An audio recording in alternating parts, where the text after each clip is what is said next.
Hi, welcome to today's lecture. We're proceeding with the section of behavioral ecology, and today we'll start with the first of the three presentations about reproductive behavior. So we can start. Reproductive success as an individual is determined by a number of factors. For example, how long the individual lives, how successful it is in obtaining matings, and how many offspring it produces per mating. So in order to achieve as high as possible as success in given conditions, and I say this for a reason because some animal species have these possibility to control, for example, a number of offsprings depending on the availability of the food. For example, if the winter is too cold or there's not enough rain, the animals have this ability to know the expectations of the food availability, and depending on that, they are controlling the number of offsprings they're having. So in order to achieve as high as possible this success in reproduction, different reproductive strategy through evolution were developed by animals, of course. So searching for a place to nest or finding a mate and or rearing young, it all involve a collection of behaviors we can loosely refer to as reproductive behavior. So reproductive behavior can be considered as these all important decisions that animals need to make during the breeding season in order to achieve as high as possible the reproduction rate. So concerning their choice of mate, or how many mates to have, and how much time and energy to devote to rearing offspring, and so on.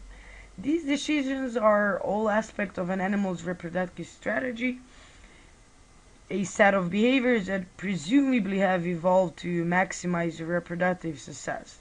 So reproductive strategies have evolved partly in response to the energetic costs of reproduction in the way, for example, the food resource or nest sites and members of the opposite sex, they're spatially distributed in the environment, and how much of the energy to use in order to achieve the highest possible reproduction rate.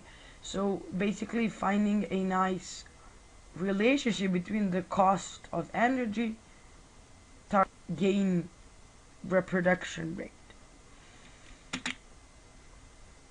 Darwin basically was the first to observe that females often do not simply mate with the first male they encounter, but instead they seem to evaluate the male's quality and then decide whether to mate. This behavior, called the mate choice, has since been described in many invertebrate and vertebrate species. So many of the differences in reproductive strategy between the sexes can be understood basically by comparing the parental investment made by males and females. So parental investment refers to the contributions each sex makes in reproducing and rearing offspring. It is in fact an estimate of the energy expended by males and females in each reproductive event. Many studies have shown that parental investment is higher in females. So one reason is that eggs are much larger than sperm.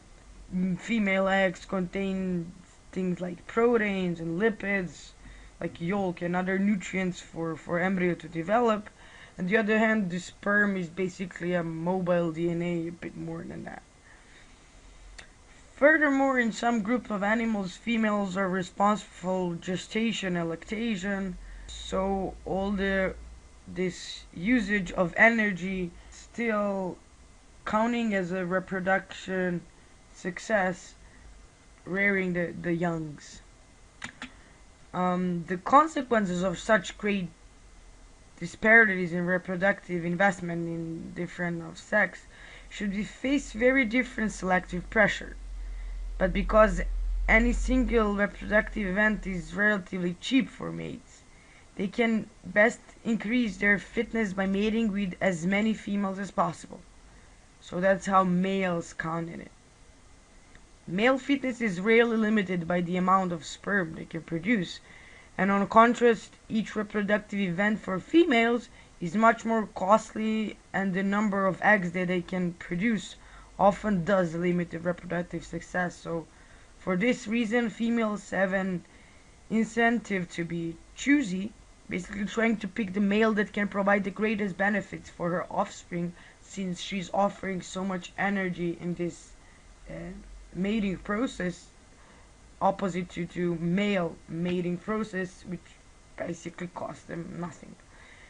So this type of benefits I mentioned in previous can take different forms. So these kind of conclusions only hold when female reproductive investment is much greater than those of males, which on the first glance can be noticed as the most common one. So in species with parental care, males may contribute equally to the cost of raising young, and in this case the degree of mate choice should be equal between sexes. Furthermore, in some cases, male investment exceeds that of the female.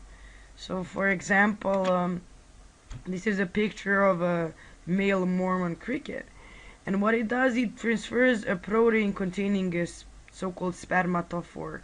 It's basically a package of sperm and some other things, and it's transferred to female during mating. And that spermatophore contains almost as much as 30% of male body weight. So next to the sperm inside its nutrients to help the female develop the eggs. So as one might expect, in this case, it is the females that compete with each other for access to male, and the males, they are the choosy sex.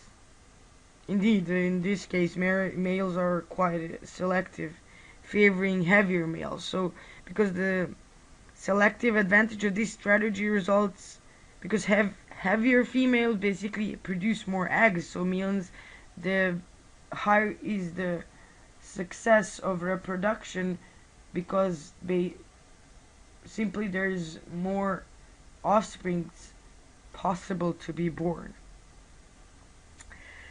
So in the next presentations we will proceed, as I mentioned in the beginning, this story about the reproductive behavior, and we will talk about reproductive competition, sexual selection, and some other subjects regarding this behavior animals express during the mating process, and all of their strategies on achieving the highest possible production rate.